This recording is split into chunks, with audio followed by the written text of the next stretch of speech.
Debemos tomar en consideración este poderoso recurso que Dios nos ha dejado aquí en esta tierra. El creyente libra grandes batallas para orar, porque hay una fuerte oposición de parte de las tinieblas para que el creyente no ore.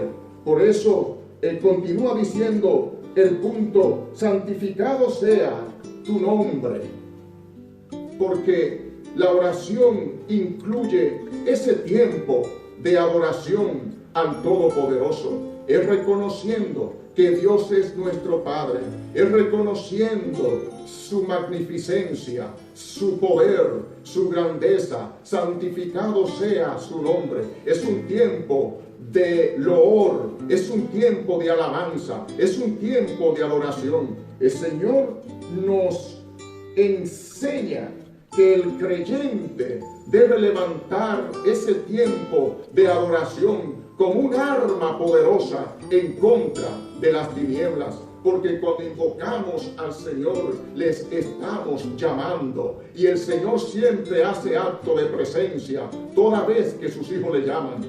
Jesús enseñó que donde hay 2 o 3 congregados en su nombre, allí está el Señor en medio de ellos. Hoy más que nunca, en medio de la adversidad, de esta crisis que nos ha tocado vivir mundialmente, los creyentes debemos aunar nuestros esfuerzos para hablar con el Padre, para hablar con Dios, para levantar alabanza y adoración desde nuestra casa, desde nuestros hogares, al Todopoderoso, Rey de Reyes y Señor de Señores. Hay una gran oposición de parte de las tinieblas para que el creyente no ore al Señor. Entonces, Dios, el Señor, nos dice que debemos alabar, tomarnos un tiempo de alabanza.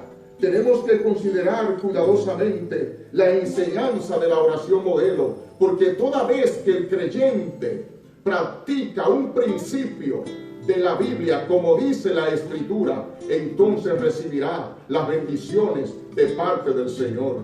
Para orar, siempre el enemigo extiende una nube negra para que la oración del creyente sea obstaculizada. Pero cuando adoramos al Señor, esa nube negra tiene que retirarse para dar paso a la gloria y a la bendición de parte del Señor. Tenemos un gran ejemplo en el libro de Daniel, su capítulo 10, cuando el profeta Daniel comenzó a orar porque él le pedía a Dios una revelación sobre el futuro, qué pasaría acerca de su nación y de su pueblo.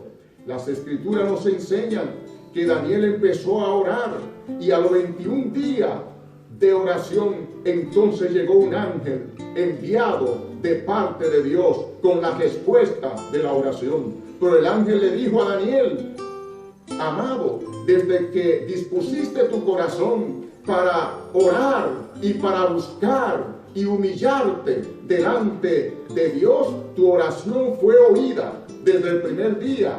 Dios me envió con la respuesta, pero se le presentó al ángel un principado de demonio que obstaculizó al ángel para que no pudiera llegar desde el primer día, por lo cual tuvo que venir ayuda de parte de Dios para que el ángel pudiera llegar a Daniel. Lo que significa todo esto es un gran conflicto espiritual de los siglos que siempre han habido desde que se levantó aquel ángel especial que Dios había creado y se rebeló contra Dios, y luego al rebelarse contra Dios en el cielo se convirtió en diablo y Satanás.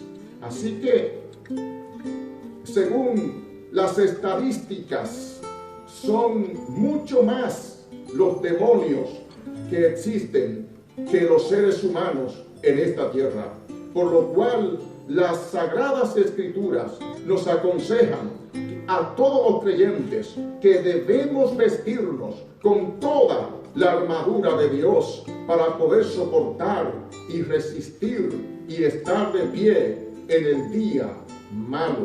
Estamos viviendo tiempos peligrosos y difíciles, y este es el tiempo en que debemos usar de manera muy correcta estos principios bíblicos que el Señor ha establecido para su pueblo. Debemos tener siempre en mente, en nuestra vida y en nuestro corazón, la alabanza. La alabanza es un arma poderosa en la vida de los creyentes que debemos usar. Jesús dijo que debemos orar: santificado sea tu nombre. Las Escrituras nos enseñan sobre este principio de adoración y de alabanza. En la cárcel, en el capítulo 16 de Hechos, en la cárcel, Pablo y Sila, con sus espaldas laceradas, las Escrituras nos enseñan que ellos cantaban y entonaban himnos al Señor, y los presos los oían. A medianoche hubo un terremoto en la cárcel. Las puertas de la cárcel se abrieron y las cadenas de todos se soltaron. ¿Significa esto que la adoración hacia Dios tiene un poderoso efecto en la vida de los creyentes de la iglesia? Debemos aprender a seguir fielmente las instrucciones divinas para que la bendición de Dios se manifieste en nuestras vidas. La atmósfera está sobrecargada de un ambiente muy negativo. El creyente debe mantener una actitud en su vida, en su casa y en medio de su familia, un ambiente de alabanza, un ambiente de adoración, un ambiente cristocéntrico en su vida, pues las Escrituras nos enseñan que de la abundancia del corazón habla la boca. Debemos cantar para Él, orar para Él, abrir nuestra boca para Él, declarar la santidad de Dios, la grandeza de Dios. El salmista dijo: alzaré mis ojos a los montes, ¿de dónde vendrá mi socorro? Y declaró: mi socorro viene de Jehová, que hizo los cielos y la tierra. Él no dará mi pie al resbaladero, ni se dormirá el que me guarda. Es el tiempo de declarar la grandeza de Dios, de declarar el poder de Dios, de declarar la bondad de Dios, de declarar la fidelidad de Dios. Es el tiempo de declarar el señorío de Jesucristo sobre nuestras vidas, sobre nuestra casa y sobre nuestra familia. Santificado sea tu nombre. Debemos acompañar siempre la oración de ese reconocimiento de que Dios es nuestro Padre, que nosotros sabemos que no le estamos orando a un Dios de yeso, a un Dios de palo, que tiene pies y no camina, que tiene oreja y no oye, que tiene manos y no palpa, que tiene boca y no habla. No, le estamos hablando y estamos conversando. Estamos lidiando con un Dios todopoderoso, un Dios de gracia, de misericordia, creador de los cielos, la tierra, el mar. Aleluya, Él es creador de la raza humana, de todo el género humano. Dios es el autor de toda la creación y Él está interesado en que sus hijos oren.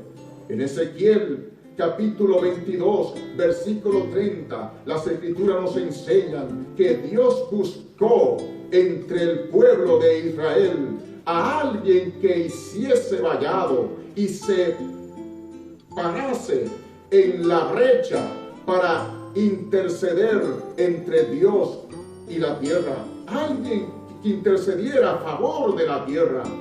Y dice el versículo 22 que el Señor no lo halló.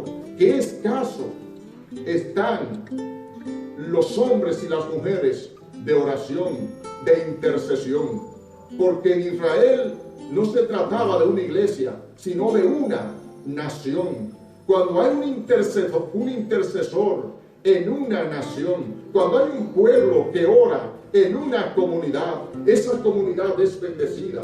Ese pueblo es bendecido y el país es prosperado. El único que puede sacar hacia adelante una nación se llama el Señor. Él nos ha dejado las instrucciones de vida para que su pueblo sigamos fielmente las instrucciones de Dios, las cuales nos llevarán a grandes triunfos y a grandes victorias. Y luego la siguiente oración nos dice: venga tu reino. El siguiente punto que tiene que ver con Dios, Jesús nos declara que los creyentes debemos orar siempre pidiendo la manifestación de su reino. Un reino es un gobierno territorial. Un reino es la manifestación del poder de Dios sobre cada nación, sobre todos los pueblos, sobre nuestra casa, sobre nuestra familia. Al orar pidiendo la manifestación de su reino, estamos pidiendo que se manifieste su poder para que deje de operar en nuestra familia, en la comunidad y en los pueblos el poder de Satanás y de los demonios. Cuando oramos que se manifieste el reino de Dios, estamos pidiendo al Señor que pare, que debilite, que derribe las fortalezas que el enemigo haya levantado en contra de su pueblo, en contra de la iglesia, en contra del país, en contra de las naciones. Somos los creyentes que debemos orar firmemente delante del Señor para que esta gloria de Dios se manifieste, pues Dios ha decidido no hacer nada si la iglesia no hace nada. Todo dependerá de nosotros. Dios lo quiere hacer. Un pastor oraba una madrugada en el altar en la iglesia que pastoreaba, y este pastor estaba muy preocupado porque su iglesia no crecía, su ministerio no prosperaba, y estaba preocupado y oraba delante del Señor. Y esa madrugada escuchó la voz de Dios que le hizo la siguiente pregunta. Dios le preguntó al pastor: ¿qué es lo contrario de la luz? Y el pastor contestó: las tinieblas. Y le hizo una siguiente pregunta: ¿qué es lo contrario de la vida? Y el pastor contestó: la muerte. Y le hizo una última pregunta: ¿qué es lo contrario de Dios? Y el pastor contestó: Satanás. Entonces escuchó la voz de Dios que le dijo: ahí es donde está tu error, porque Dios no tiene rival. Y el Señor quiere que entendamos que Él es tan grande, tan grande, tan grande y tan poderoso, que Él no tiene comparación. Dios no tiene rival. A Satanás es un ángel caído. A él se le ha ocurrido ser enemigo de Dios, pero Dios no tiene rival. Dios quiere que entiendan todos los creyentes y su iglesia en todas partes del mundo que Él es soberano y que tiene el control y el dominio de todas las cosas. Se debe orar por la manifestación de su reino para que la gente, las almas, empiecen a venir a Jesucristo.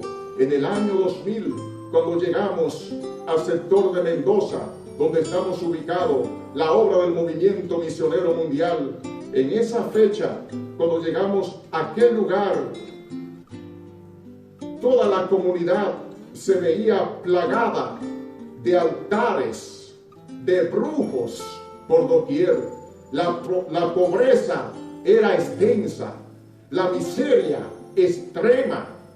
Se veía una sequía horrible en toda la comunidad, porque donde quiera que hay un brujo, hay maldición, hay sequía espiritual y física, hay pobreza espiritual y física también. Todo es un caos. Y todo aquel que visita la casa de un brujo está visitando la casa de Satanás. Pero empezamos a orar y hacer retiro en el pequeño templo donde empezó la obra, y a pedirle al Señor la manifestación de su reino, la manifestación de su gobierno, que Dios hiciera acto de presencia en la comunidad de Mendoza, que además de tantos brujos estaba llena de delincuentes, de ladrones y asesinos. Y Dios empezó a obrar, los brujos empezaron a hacer profesión de fe, otros salieron despavoridos del lugar, también delincuentes empezaron a entregar su vida a Jesucristo, y otros fueron muertos y otros sentenciados a 30 años en la cárcel.